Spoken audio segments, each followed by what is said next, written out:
మీకు అర్ధరాత్రి 12 గంటలకి కళ్ళొస్తున్నాయా? తెల్లవారుజామున 3 గంటలకి కళ్ళొస్తున్నాయా? తర్వాత మళ్ళీ 6ంటికి తెల్లారిపోయిన తర్వాత కళ్ళొస్తున్నాయా? వీటికి ఒక్కొక్క టైంలో వచ్చేటటువంటి ఒక్కొక్క కళకి ఒక్కొక్క అర్థం ఉంటుంది. దానితో మీ జీవితం మీద ప్రభావం ఉంటుంది. అంతేకాదు మర్నాడే ఆ ప్రభావం కనబడుతుంది. అలాగే కళల్లో టైంలే కాకుండా మనకు వచ్చేటటువంటి కళల్లో ఉన్నటువంటి వస్తువులు కానీ, జంతువులు కానీ, మనుషులు కానీ, దెయ్యాలు కానీ, ఇలా మీకు వచ్చేదానికన్నిటికీ కూడా ఒక్కొక్క దానికి ఒక్కొక్క అర్థం ఉంటుంది. ఆ అర్థం ప్రకారమే మనకి జరుగుతుంది జీవితంలో. ఇప్పుడు ఉదాహరణకి మనకి రేపు ఏదైనా కీడు జరగబోతుంది అనుకోండి, ముందు రోజు నుంచే మనకి 2-3 రోజుల ముందు నుంచి మనసు కీడిస్తూ ఉంటుంది. ఏదో ఏదో అవుతున్నట్టుగా, ఏదో గుండె పిండేసినట్టుగా ఉంటుంది. కాబట్టి ఇలాంటివన్నిటికీ దేనికి కారణం అంటే మనకి ఈ శకునాలు అంటాం దాన్ని. ఇప్పుడు నాకొక శిష్యుడు ఉన్నాడు, హరీష్ అని. మరి బండి మీద విపరీతంగా రోజుకి మనకి ఎంత లేదైనా పాపం 30-40 కిలోమీటర్లు మినిమం వెళ్ళేవాడు. తర్వాత అలా 15 సంవత్సరాలు వెళ్ళినటువంటి అతనికి ఒకరోజు కల వచ్చింది, అతను బండి మీద నుంచి పడిపోతున్నట్టు. అది ఎప్పుడు వచ్చిందండి? తెల్లారుజామున 3 గంటలకు వచ్చింది. మరి కరెక్ట్గా మర్నాడు తెల్లారుజామున పడిపోయాడు పాపం. చేతులకు దెబ్బలు తగిలినాయి, చిన్న చిన్న దెబ్బలు అయినప్పటికీ కూడా ఇది నిజ జీవితంలో జరిగిందా లేదా? జరిగింది. ఇకపోతే మనకి అత్యద్భుతంగా ఎదగాలి అనే తపనతో చాలామంది ఉంటారు, కష్టపడతా ఉంటారు. కుంభరాశిలో ఏలినాటి శని జరుగుతున్నప్పుడు కూడా, ఇప్పుడు ప్రజెంట్ 2025లో ఒక వ్యక్తికి ఏనుగు కళ్ళలోకి వచ్చింది. మరి మర్నాడే ఒక 50 లక్షల రూపాయల వర్క్ వచ్చింది అతనికి. ఆ వర్క్తో అతను అప్పులన్నీ తీర్చేసుకున్నాడు. ఈ విధంగా ఒక వ్యక్తికి లారీ కళ్ళలోకి వచ్చింది. లారీ కళ్ళలోకి వచ్చిన 4 రోజులకి ఒక నల్లని వ్యక్తి వచ్చాడు. వచ్చి ఈ యొక్క లారీ అమ్మకానికి ఉందండి అన్నారు. కొన్నారు. అతను ఏమైందో తెలుసా? లారీ వల్ల అతనికి 2 ఇల్లులు ఉండేవి. లారీ వ్యాపారం బాగానే ఉంటుందని మనం పెట్టుకుంటాం కదా. లారీ వెళ్తుంది వస్తుంది, రోజుకో ప్రాబ్లం చెప్తున్నాడు లారీ క్లీనరు, రోజుకో ప్రాబ్లం చెప్తున్నాడు డ్రైవరు. అటు బండి వదులుకోలేక, ఇటు వ్యాపారాన్ని ఆపుకోలేక ఏం చేశాడంటే అతను ఒక ఇల్లు నెమ్మదంగా అమ్మేసుకోవడం జరిగింది. కాబట్టి ఇవన్నీ కూడా అదృష్టం కానీ, లేకపోతే మనకు వచ్చేటటువంటి దురదృష్టం కానీ, ఇవన్నీ కళల రూపంలో మనకి భగవంతుడు మనకి ప్రసాదిస్తాడు. తర్వాత చాలామందికి పాములు కళ్ళలోకి వస్తుంటాయి. అంటే చాలా రకాల కళ్ళలోకి వస్తాయి. ఎక్కువగా వచ్చేటటువంటి వాటిలన్నిటిని కూడా ఒక కేటగరైజ్ చేసి చెప్తున్నాను. పాములు కళ్ళలోకి వస్తాయి. ఆ పాములు నేల మీద పాములు, నీటిలో పాములు ఇలా వస్తాయి కదా. ఇలా వచ్చినప్పుడు పాము మిమ్మల్ని మన ఇంట్లో పెద్దవాళ్ళు చెప్తూ ఉంటారు, పాము కాటేయాలండి అని. కాటేస్తేనే మంచి కళ.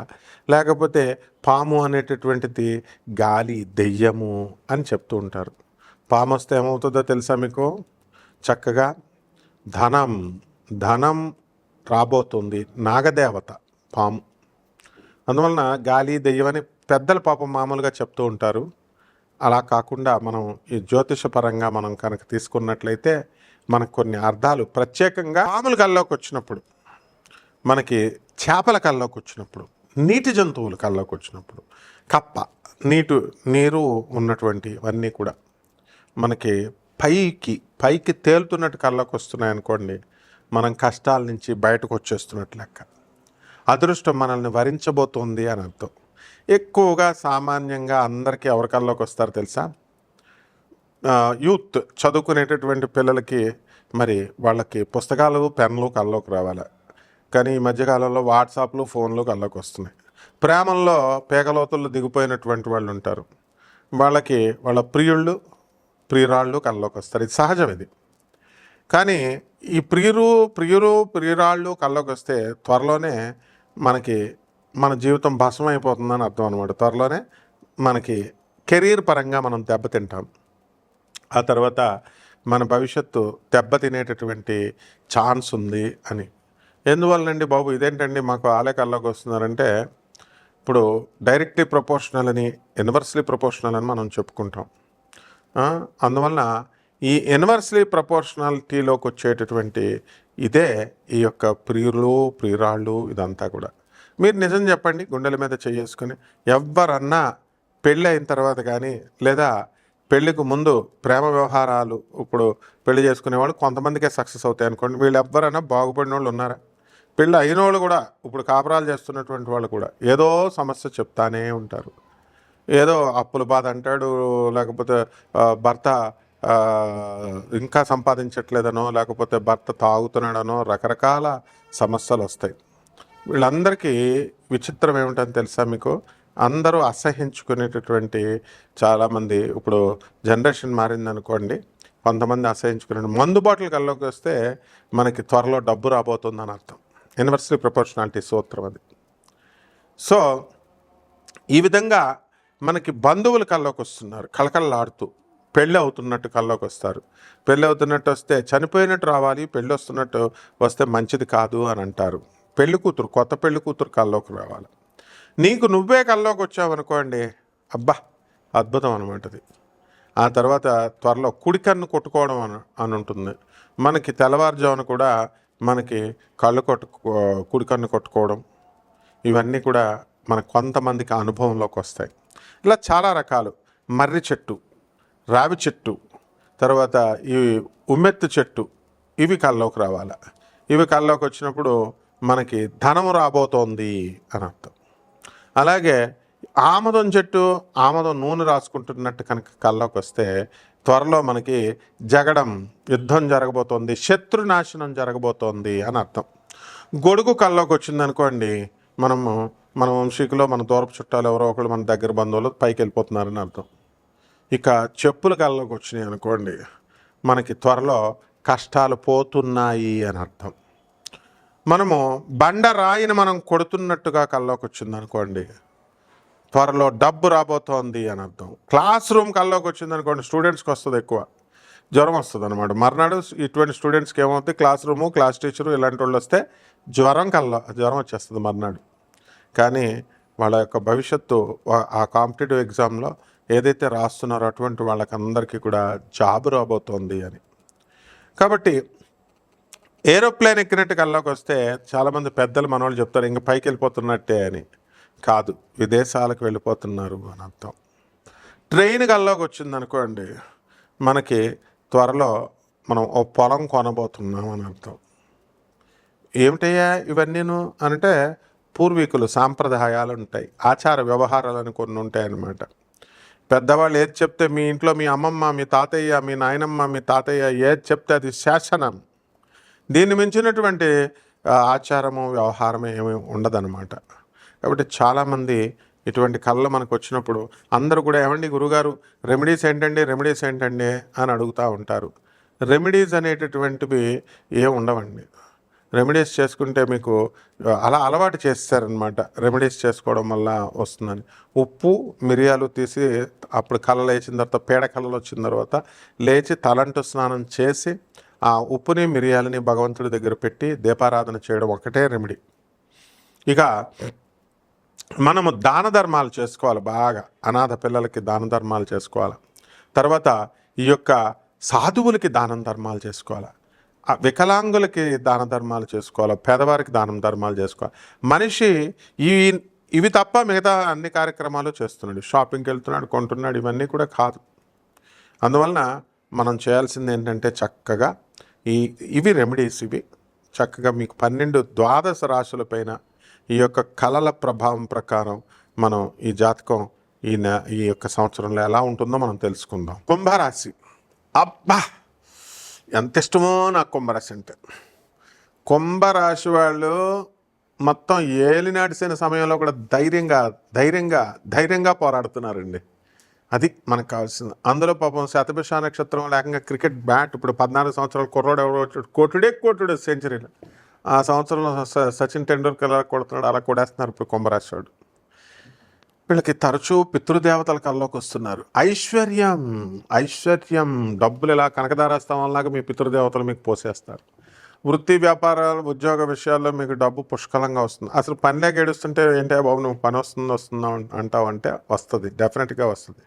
స్టార్ మారుతుంది, మీరు అందరూ కూడా రెబల్ స్టార్స్ అయిపోతున్నారు ఇప్పుడు. అందువలన ఈ యొక్క ఇల్లు లేనటువంటి వాళ్ళు ఇల్లు కొంటారు, స్థలాలు లేనటువంటి వాళ్ళు స్థలాలు కొంటారు. మీ కల్లో ఇల్లు వచ్చిందనుకోండి గ్యారంటీ ఇల్లు కొండం. మీ కల్లో పొలం వచ్చిందనుకోండి గ్యారంటీ పొలం కొండం. మీ కల్లో పెళ్ళం వచ్చిందనుకోండి తప్పకుండా మీ పెళ్ళం తరపు నుంచి ధనం మీకు వస్తుంది.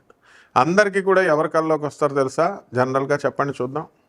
ఎక్కువ భార్య రోజుకు ఒకసారైనా కల్లోకి వస్తుంది. ఎందుకంటే ఎప్పుడైతే భార్య రోజుకు ఒక్కసారైనా కల్లోకి వస్తుందో అటువంటి వాడు అదృష్ట జాతకుడు అయిపోతాడు. ఎందువల్లంటే రోజు తిట్టే భార్య, బెదిరించే భార్య కల్లోకి వస్తుంది. పాపం ప్రేమగా చూసుకొని నోరులేని భార్యలు ఏం కల్లోకి వస్తారు? వాళ్ళు నెగ్లెక్ట్ చేస్తారు, అంతే కదా. కాబట్టి ఎవరైనా సరే స్మూత్గా ఉన్న వాళ్ళని పట్టించుకోం కదమ్మా మనం. కాబట్టి వేప చెట్టు కల్లోకి వస్తే మీకు ఐశ్వర్యం. కుంభరాశి వాళ్ళకి వేప చెట్టు ఈ నెలలో వస్తారు కల్లోకి, సంవత్సరం అంతా కూడా. తెల్ల జిల్లేడు చెట్టు వస్తుంది. శివుడు ఐశ్వర్యం, ఈశ్వరాధిచేత డబ్బులు వచ్చేస్తాయి. శివాలయంకి వెళ్ళినట్టు వస్తుంది. శివాలయంకి వెళ్ళినాక మీకు పనులన్నీ, అడ్డంకు పనులన్నీ కూడా మీకు వదిలిపోతాయి, లైన్ క్లియర్ అయిపోతుంది. రాహు జన్మంలోకి వచ్చేసాడు, మిమ్మల్ని మీరు అనుమానించేసుకుంటూ ఉంటారు, ఎవరిని నమ్మరు, ఎవరైతే చెప్పినా సరే అంబక్ అంబక్ అనుకుంటూ ఉంటారనమాట. కాబట్టి ఈ యొక్క కుంభరాశి వాళ్ళంతా కూడా తిరుగులేని వీరులు అయిపోతారు. సింహం కల్లోకి వస్తుంది కొంతమందికి, అటువంటి వాళ్ళకి ప్రమోషన్స్ రావడం జరుగుతుంది. ఏలినాటి శనిలో శనీశ్వరుడు ఏదో చేసేస్తాడు, మిమ్మల్ని నాశనం చేసేస్తాడని ఏదో సొల్లు కబుర్లు ఫేక్ ఆస్ట్రాలజర్స్ చెప్తారు. అలాంటివేమీ నమ్మకండి. శనీశ్వరుడు మిమ్మల్ని సంపూర్ణంగా అనుగ్రహిస్తాడు, ఏలినాటి సమయంలో కూడా మేలు చేస్తాడు. అందువల్ల ఎవరైతే కుళ్ళు బుద్ధులతో ఉంటారో, కంత్రి బుద్ధులతో ఉంటారో, కొళ్ళు కుతంత్రాలతో ఉంటారో అటువంటి వాళ్ళకి దెబ్బేసేస్తాడు శనీశ్వరుడు. అవసరమైతే పక్షవాతం కూడా ఇచ్చేస్తాడు. కావాల్సి నేను ఒక ఎగ్జాంపుల్ కూడా చెప్తాను. రౌడీ రాజ్యంలో నెంబర్ 1 హీరో కొత్త దాస్ అంటే పెద్ద పేరు, యూసఫ్గూడలో పాపం పక్షవాతం వచ్చింది. అటువంటిప్పుడు వచ్చింది, మాట కూడా పడిపోయింది. అప్పుడు పాపం నన్ను గురుగారు అంటూ ఉండేవాడు. అంకుల్ నువ్వు తిరుగు అంకుల్, అదే అమ్మవారి గుడి చుట్టూ ప్రదక్షిణాలు చేయ మాట వస్తున్నాను. స్లోగా వచ్చేసింది. రామాబాయి గారే సాక్ష్యం, అక్కడ మహంకాళి గుడి యూసఫ్గూడ బస్తీలో. ఇలా అన్ని ప్రత్యక్ష సాక్షులు ఉన్నారు మనకి. మేము చెప్పే ఇన్సిడెంట్స్ పేర్లు కూడా చెప్తున్నామంటే ఎందుకు, మిమ్మల్ని ఎంకరేజ్ చేయాలని చెప్పి, మీకు జరిగినటువంటి ఇన్సిడెంట్స్ తెలియాలని. తర్వాత ఆ మహంకాళి గుడి చరిత్రనే అమ్మవారి మార్చాలని సునీత అని బొరబండ్లో ఒక అమ్మాయి ఉంటుంది. అక్కడ యూసఫ్గూడ బస్తీలో వాళ్ళ అమ్మగారు వాళ్ళ నాన్నగారు ఉంటే మరి అడిగితే మీరు ఈ యొక్క గుడిని మీరు మార్చలేరు సార్ అని అందన్నాను. నా స్టూడెంట్ ఆ Sunita. No, I will change it and I will show you అన్నాను. వెంటనే భక్తి కుముదమని ఒక పత్రిక వచ్చేది, అందులో ఒక ఆర్టికల్ రాశాను. ఈ గుడి చుట్టూ 11 సార్లు తిరిగితే బ్రహ్మాండంగా వచ్చేస్తాను. వచ్చేసారు, 15 లక్షల డబ్బులు ఇచ్చారు. అందులో ఉన్న పూనకాల ఒక ఆవిడ ఉండేది. ఆవిడేమో వాళ్ళతో అప్పులు తీసేసుకొని, నేనేమో కష్టపడి కస్టమర్లను పంపిస్తే ఆవిడేమో 15 లక్షలు వెండి పోగేసుకొని వాళ్ళ దగ్గర అప్పులు తీసుకొని ఆ వెండి తీసుకొని పారిపోయింది. ఏంటి అంతా చెప్పి వెళ్ళిపోయింది. ఆ వీధిలో వాళ్ళు ఎంత తెంగరోళ్ళు అంటే, అయిపోయి మాకు చేతబడి చేసేద్ది మా అసలు ఆంధ్రదని చెప్పేసి 15 లక్షల రూపాయలు వదిలేశారు. మరి ఇలా చేయొచ్చా? మంచి పని చేస్తా అంటే ఇక్కడ చేంజ్ చేసామా లేదా? దేవతల యొక్క యశస్సుని, దేవతల యొక్క అదృష్టాన్ని మారుస్తాడు మూర్తి సార్ అని మా శిష్యులు ఆ రామాబాయి గారు అంటే, మాకు ధనలక్ష్మి అని ఉంటుంది, యూసఫ్గూడలో ఉంది. మరి వీళ్ళందరూ అంటారంటే ప్రత్యక్ష నిదర్శనాలు నాయన. వాళ్ళందరూ జీవితాల్లో చిన్నప్పుడు ఇప్పుడు అంతా పెద్దవాళ్ళు అయిపోయారు, ముసలోళ్ళు కూడా అయిపోతున్నారు. కాబట్టి మీరు ఏం కంగారు పడకండి. కుంభరాశి వాళ్ళ అదృష్టవంతులు, మీకు అదృష్టం పట్టబోతుంది. కాకపోతే మీరు కళలు ట్రై చేయండి కొంచెం మార్చడానికి, మంచి మంచి కళలు రావడానికి. ఆవు కళ్ళలోకి తెచ్చుకోండి. ఆవు కళ్ళలోకి తెచ్చుకుంటే సమృద్ధిగా మీకు తిండి తిప్పలు, ధనం ఇవన్నీ వస్తాయి. బియ్యం కళ్ళలోకి రావాలా, వడ్లు కళ్ళలోకి రావాలా, పంట బాగా పండుతుంది. పంట కౌలుకు తీసుకున్న పంట మంచిగా పండుతుంది.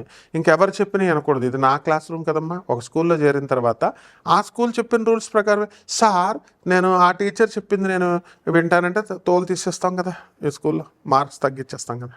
అది పద్ధతి కాదనమాట. ఇక్కడ ఏమవుతుందంటే స్టూడెంట్స్ అంటే బ్యాడ్ స్టూడెంట్స్ అయిపోయారు. బ్యాడ్ స్టూడెంట్స్ ఎలా అంటే, ఇక్కడ చూస్తారు ఆ యూట్యూబ్, అక్కడ ఆడేం చెప్తాడు చూస్తాడు, ఇక్కడ ఏడేం చూస్తాడు. ఫేక్కి అట్రాక్ట్ అవుతారు, డబ్బులు ఇచ్చుకుంటారు, బాల్తో పడతారు, బేర్మని ఏడుస్తారు. ధర్మం ఎప్పుడు రక్షిస్తుంది. విదురుల వారిని పూజించండి. రోజు విదురునీతి చదువుకోండి. నేను వీడియోలు ఉన్నాయి, విదురునీతి అని కొట్టండి వస్తుంది. చక్కగా వినాలి. ధర్మం ధర్మం ధర్మం కొంచెం పప్పు ఉంటే ఎట్టండి అమ్మో అనేది పాట ఉంది చూడు, కొంచెం పప్పు ఉంటే వేయండి అమ్మో అని అట్లాగా మనం ధర్మాన్ని నమ్ముకుని అడుక్కున్నా పర్వాలేదు. ఇది మాత్రం బేస్ చేసుకోండి తప్పకుండా. కుంభరాశి వారి నెంబర్ 1 హీరోస్. కాకపోతే నా ఫోన్ నెంబర్ని కాల్ చేసి అడగండి అంతే. అండ్ నెక్స్ట్ ఇంకోటి ఏంటంటే ఇంపార్టెంట్ మ్యాటరు, ఎవరికైతే ఈ యొక్క వ్యక్తిగత జాతకాలు, దీన్ని ఎంటర్టైన్మెంట్గా సరదాగా తీసుకోండి. అందువల్ల తీసుకొని చక్కగా ఎవరికైతే నిజంగా ప్రాబ్లమ్స్ ఉంటాయో వాళ్ళు కాల్ చేయండి. కాల్ చేసి మనకి వాట్సాప్లో పెట్టండి. కాల్ అంటే ఫోన్ కాల్ కొడితే ఎత్తాం, ఎందుకంటే అందరూ కొట్టుపడేస్తూ ఉంటారు. వాట్సాప్లో పెట్టండి, డెఫినెట్గా కాంటాక్ట్లో ఉంటాం. నాన్ కమర్షియల్ ఆస్పెక్ట్తో మేము జాతకాలు చెప్తాం కాబట్టి. అండ్ మనం యూజ్ చేసేటటువంటి టెక్నాలజీ నాసా మోడర్న్ సైన్స్ను యూజ్ చేసేటటువంటి టెక్నాలజీ, హైయెస్ట్ టెక్నాలజీ. అండ్ దాన్ని ఏన్షియంట్ ఆస్ట్రాలజీతో మనం బ్లెండ్ చేసి కలిపి చెప్తాం కాబట్టి మీరు ఏమీ కంగారు అక్కర్లేదు, ప్రతి దానికి సొల్యూషన్ ఉంటుంది. And definitely I will show you the way, but discipline is very important to me. And డెఫినెట్గా 10 దాటిన తర్వాత ఎవరు కూడా ఏమండి టైటిల్స్ వేరేగా ఉందండి, మీరు చెప్పేదానికి వేరేగా ఉందండి అంటే రకరకాల ఛానల్స్ ఎన్నని చూస్తాం. నేను ఎందులో చెప్పాను నాకే తెలియదు. కాబట్టి నేనేం చెప్పానో నేను ఇప్పుడే మర్చిపోతాను. కాబట్టి అదంతా కూడా అది మేనేజ్మెంట్ యాజమాన్యాలు, ఆ ఛానల్ యాజమాన్యాలు చూసుకుంటాయి. మీరేమంతా వాళ్ళు ఏంటంటే వ్యూస్ వెళ్ళాలి కదా, ప్రజలు కూడా ఏం శుద్ధపూసలు కాదు.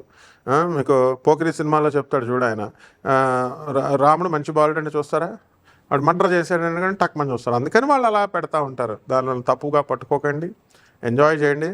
అండ్ నెక్స్ట్ థింగ్ ఏంటంటే కామెంట్స్ ఆఫ్ చేశారని కూడా మీరు ఎవరిని ఏమనక్కర్లేదు. ఫేక్ ఆస్ట్రాలజర్స్ మీ దగ్గర ఎవరైతే డబ్బులు దుబ్బేశారో, ఎవరైతే లక్షలు కొట్టేశారో అటువంటి వాళ్ళని వదలకండి, వెనకాల తోలు తీసేయండి.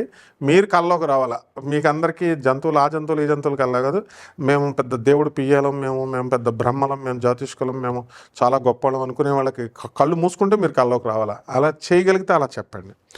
లేదు మాకు సలహాలు ఇవ్వాలి అని అనుకుని కొంతమందికి ఉంటారు కదా, అలాంటి వాళ్ళు రండి, వచ్చి వీడియోలు చెప్పండి, వాళ్ళని తిట్టండి, ఫేక్ ఆస్ట్రాలజర్స్ని తిట్టండి.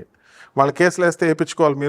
మీరు కూడా వాళ్ళ మీద కేసులు వేసుకోండి. కుస్తీ పోటీలు, కుస్తీ ఫైటింగ్లు అంత ఈజీ కాదమ్మా. నేను తిట్టి సొసైటీని రిఫార్మ్ చేసుకుంటూ వచ్చాను. ముల్లపూడి సత్యనారాయణ మూర్తి అని కొట్టండి నాకు ఫోన్ చేయాలనుకున్నప్పుడు, ఎవరైతే సలహాలు ఇవ్వాలనుకుంటున్నారో. అప్పుడు మీకు అర్థమవుతుంది మన కృషి ఏంటో. పెద్ద హేమీలే ముల్లపూడి అనగానే జడుచుకు చేస్తారు. ముల్లపూడి హరీష్ చంద్ర ప్రసాద్ తెలుసు కదా, ఆంధ్ర షుగర్స్, అది అనమాట. అందువలన ఇవన్నీ జాగ్రత్తగా చూసుకోండి. జాగ్రత్తగా అవతల సలహాలు ఇచ్చేటప్పుడు ఆయన పంతులు గారా, ఈయన ప్రొఫెసరా, లేకపోతే ఈయన ఫ్యామిలీ స్టేటస్ ఏంటి, అవన్నీ చూసుకోవాలమ్మా. ఇందారా మా తాతగారు ఆంధ్ర బిర్లా, కాబట్టి పెట్టడమే తెలుసు కానీ మాకు తీసుకోవడం రాదు. ఊరికి కాదు, ఆయన మొత్తం ప్రపంచాన్ని మన అందరికీ తాత అనమాట. ఆయన ముల్లపూడి హరిశ్చంద్ర ప్రసాద్. జాగ్రత్త చేసుకోండి. ఓకే, శుభమస్తు.